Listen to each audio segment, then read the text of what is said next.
The truth is, National Conference in 1947 said, we are for independence of Jammu and Kashmir. When they went to Delhi, they came back as administrators of the state without having been elected. Right from 47 up till 2019, they have been always threatening Delhi, look, if you do this, we will do this. Kashmiris will do this. I congratulate a common Kashmiri. Today he does not resort to violence. In the past, he was made to resort to violence on these very issues only. Adab, you're watching Awaz the Voice, and I am Yasmin Khan. And in today's special interview, we have been joined by the president of Apni Party, Altaf Bukhari. Thank you so much, sir, for sparing your time for this Thank interview. you, Yasmin. Last time when we met, I think election was going on, and we had a lot of discussion about political landscape of Kashmir. Now that elections are over and we already have a party ruling in Jammu and Kashmir, so where do you see Kashmir currently?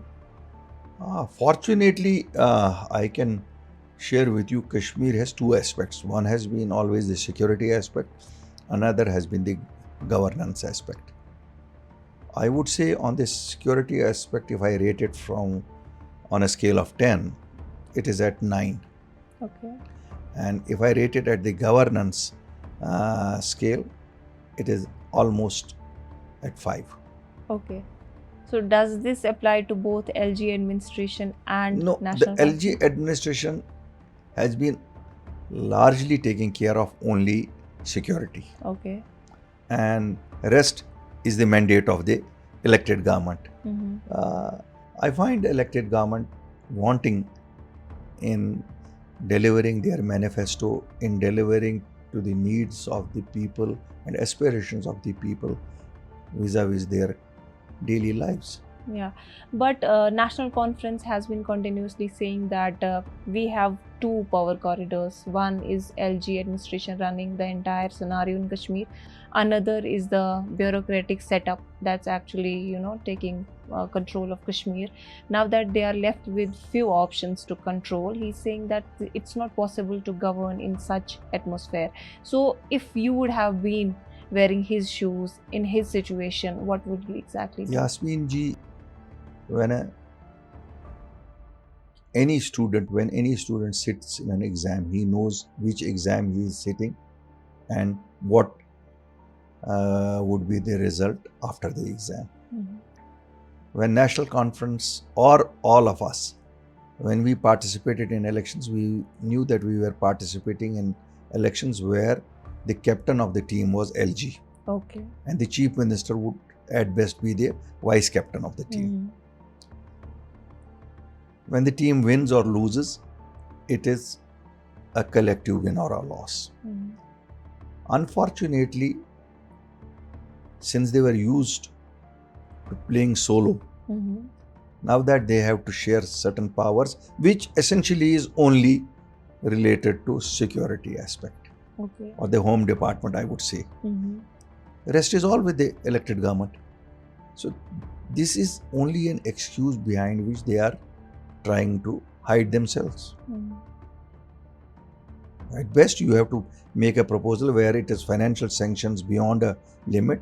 The chief minister does not have the power. You send it to the governor. And if you can justify why you want to do it, I don't think the lieutenant governor will have any reason not to do it. There could be some things which are concerned with the security of the state where he may try to take, or he may have objections to the elected government giving any suggestion or input on that. But even that, in a team, suggestions are always accepted or suggestions are sought. I don't say accepted, suggestions are sought from everywhere. So my take on this is, if a vice captain cannot get his suggestions or his recommendations or his proposals through the captain of his team, then he has to look at his own performance. Okay. So from your statements, you had a lot of times said that it is National Conference and PDP. It's because of these two parties that we have lost Article 370. It got snatched from Kashmiris. So Like there are a lot of ways when we tried NC to go to Delhi, talk to them, and return this article or statehood.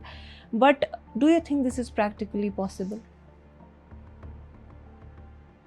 When I speak from the core of my heart. And my problem is I speak blunt and I speak truth. The truth is, National Conference in 1947 said, we are for independence of Jammu and Kashmir. When they went to Delhi, they came back as administrators of the state without having been elected. Then when they were dismissed in 1953, they gave a slogan of plebiscite. Then when they returned back to power or were brought back to power by the central government, they said, we just wasted our 22 years. Then they said autonomy. What I mean to say by all this, or for that matter, another party which came in, they said self-rule. When I say they cannot get it or they will not get it, because I don't find seriousness in these are only slogans. If you seriously, consistently follow on something which you promised to your people, I'm sure it may take time, you will achieve it.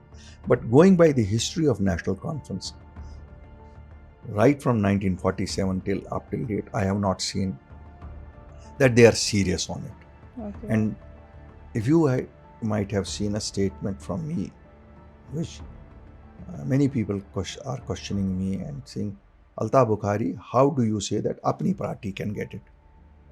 Yeah. You are not electorally that strong. You have not won any seat in the assembly. I would like to remind those critics of mine, 2019, after the abrogation of 370 and 35A, I was not elected. I was not then an elected representative. Or for that matter, when we floated the party in 2028 March, none of us were elected. We were all former ministers or former legislators. But we had the will and we had the zeal to see that our people get some relief. We went to Delhi, pursued the issue with them, made them understand why it is important to reserve all the jobs in Jammu and Kashmir for the local population. Why is it important that outsiders should not be allowed to buy land here? Alhamdulillah, we succeeded in it. It is only if you are serious, you have to put in labor, I would not say. Because after all, central government is no enemy of ours. If we take them that central government is an enemy of ours, then we start with a prejudice. I start with a notion that no, we are people of this country, we are citizens of the country, we enjoy the same rights which other citizens enjoy, and if we have some grouse, we should go and explain it. Rather than agitate, I believe in explaining, in persuading. And we did get it. We got only 15 years, but I'm sure 6 years have passed, and if we get a chance, we will extend it to 35 years minimum, if not 50 years. I know there is a problem when you talk of the state cadre officers or the central cadre officers who are here. It is but natural. They should be able to get it before that. And for them, 15 years is fine enough, because where do they go after 30 years when they retire? They spend their entire life here. Otherwise, it is about. So, I'm sure if we get a chance, since they are not serious, we are serious. It is one of our core agendas, and Delhi knows apni party is one of the core agendas is this. Okay, people did not trust us in 2024 elections. We were a new party, and misinformation about our party was created in such a manner, because from across the border also there was misinformation about us that they are people planted by Delhi, and our political opponents also had nothing against us. They could not speak anything about my personal character. They could not say that I was involved in any scam or I was involved in any corruption. So the easiest is dub them as agents of India. I wonder which country do they belong to? We're all Indians. Where is the question of anybody being an agent of India or agent of BJP or agent of anybody? BJP is a party which will never be acceptable in Kashmir. Not because of anything else, because their perceived reluctance to deal with Muslims throughout the country. Because their vote, I understand why, their vote bank is primarily the Hindu majority. Why should they do a courtship with Muslims when they have a assured 40 to 45% Hindu percentage of votes, which solidly they know out of 70% they get it. So it is true Kashmiris will take maybe a few decades to accept them, like it took them a lot of time to accept even Congress. Why does a local Kashmiri feel threatened by central government? That is the fear created by the regional parties, because right from 47 up till 2019, they have been always threatening Delhi, look, if you do this, we will do this. Kashmiris will do this. Kashmiris never did anything.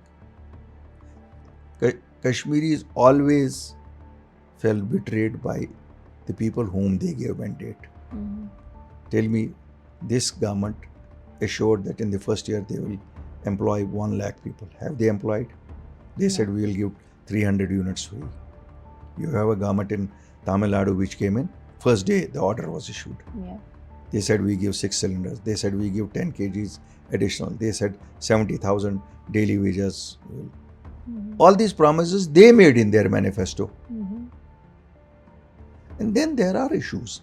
I tell you, the reservation policy. It's a core. 70% population gets 30% jobs and 30% population gets 70% jobs. It's not fair. Anybody would crib on it and express his unhappiness. That is what all common Kashmiri does. And I congratulate a common Kashmiri. Today he does not resort to violence. In the past, he was made to resort to violence on these very issues only. Then anti-national elements would, in that garb, take over and run an anti-India propaganda. Let's talk about tourism. These days, we can see even ministers, they are promoting tourism in Kashmir. Like we can see them walking on Boulevard Road. We can see them doing these gondola rides or going to Dachigam and other places. How do you see all of this, the marathons that are going on? Yasmin, that backlash is, genesis is in their failed promises of their manifesto. If they had delivered only one thing out of their manifesto, people would have believed that, look, in almost 2 years they have done one thing, there are 10 more things, there are 3 more years, they will do it. But they have unfortunately not done anything. If you see, in the government formation is not also what they could make 9 ministers, there are not more than 5 ministers. Why so? How can a minister look after 10 different departments? There is no focus on it. So there is somewhere half-heartedness from the National Conference as a party. That why is it so? I don't know. Okay, so let's talk about the ground realities, the everyday electricity crisis, water crisis, or the condition of our roads, especially in Srinagar. Like all of the tourists that come to Kashmir have to pass through Srinagar. So these MLAs, they also get the community development fund. Then you also have R&B, you have SMC. Why and where do you think the failure lies? Because nothing is getting improved. There are 2 important things, reasons for it. One, somewhere in the bureaucracy and the elected government, there is trust deficit. Mhm. And because of that trust deficit, we find that the elected government is not seriously doing what they need to do. Corruption is rampant. Yeah. Even you see, if you talk of water, Kashmir being almost water only lake, valley of lakes, drinking water is a crisis. Yeah. Thankfully, electricity has improved. Mhm. I think that is mainly because of the metering and other things. A lot of pilferages have been stopped. But on the other front, the government is lacking. Now it is 15th of June, they have not started blacktopping of the roads. Yeah. There could be 10 reasons why they have not started, but they have to see how to bridge those gaps, Okay. because that is the responsibility of them. We don't find Srinagar municipality also doing much on that, though there is not an elected municipal body here, but we find even the Srinagar municipality is not doing what they should do. The drains are not up to the mark. They have not been cleaned. All those things. The public toilets Yeah. are either less, or if they are somewhere, they are not clean. These all things in a tourist place you have to keep up to the mark. Now that Kashmir is a tourist place, I would like to know your opinion about setting up of wine shops. Last time when Umar Abdullah was asked the same question, he said it's a tourist destination. Whoever wants to drink can drink. We cannot stop them. What's your take on this? Yasmin ji, there are two things. We cannot say that it is a tourist place, so wine should be there. Gujarat gets more tourists than Jammu and Kashmir. And people there wanted prohibition. The government acceded to their request. Okay. If the majority of people here want it, I think the government should accede to it and have prohibition. Because if this can be true in Gujarat, this could be true here. Even a state like Bihar, which is poor, but it gets a lot of tourists, they have prohibition. Yeah. You know, the highest Buddhist circle of tourism goes to Bihar. So these are no two comparisons that it's a tourist, you need to have alcohol. Okay. Alcohol is by choice. It has nothing to do with tourists. Because I don't think the consumption goes up when there is tourist season and it goes low when there is no tourist season. Why people want prohibition? Because youngsters have taken to it as an addiction. Yes. And now that the LG Sahab is running successfully a Nasha Mukt Abhiyan. Okay, drugs is one of the main components, but alcohol is also a Nasha, similar Nasha. So I think it should be included in it, because the woman folk faces the brunt of alcoholism. Exactly. Okay. So lately, comparing all the issues that Jammu Kashmir is currently facing, if there are three things that you are approved of by the central government, what would it be that you really want to change? My take is on three things. One, the central government should start a dialogue with the people of Jammu and Kashmir. What the Prime Minister and Home Minister repeatedly have been saying, that we will talk to our own people. That is the first and foremost. This is the right time when Kashmiris or people of Jammu and Kashmir are yearning to let their leadership of the country know what pinches them and what are their problems. Number one. Number two, definitely all of us want our identity to be back, the statehood to be back. Number third, now that all those forces which were inimical to the nation, may it be Jamaat Islami, may it be the Hurriyat, may it be non-mainstream parties, since everybody is saying we swear by the Constitution of India and everybody wants to fight elections, we should somehow see that those youngsters or those people who took to guns since 90 and surrendered at different points of time, or were arrested and then left out, should be allowed to lead a normal life. Okay. You know, there are youngsters who don't get passports, there are youngsters who don't get job verification certificates. So we have to have an amnesty. I don't ask for amnesty for those people who are involved in heinous crimes. Yes, people who are involved in heinous crimes, I would probably demand a speedy justice delivered through the courts for them also, because keeping them in jails for 15, 20, 30 years without them facing judicial test is also not what a democratic country like us does. But there are majority, I would say thousands of youngsters, or even people who were young in 90, 91, 92, who are now grandfathers, but still being called to police stations, still being asked to stay back, or still being not given passports, or not allowed to do government jobs because they had some past association. We have to have a process of reconciliation with our own people. They are, after all, our own people. If they have realized that it was a futile exercise, and if we also believe that it was inspired by elements inimical to the country as a whole, so we should look at them through that prism. Okay, so I think we have had dialogue on a lot of important aspects of Jammu and Kashmir, and once again, thank you so much for sparing your time. Thank you.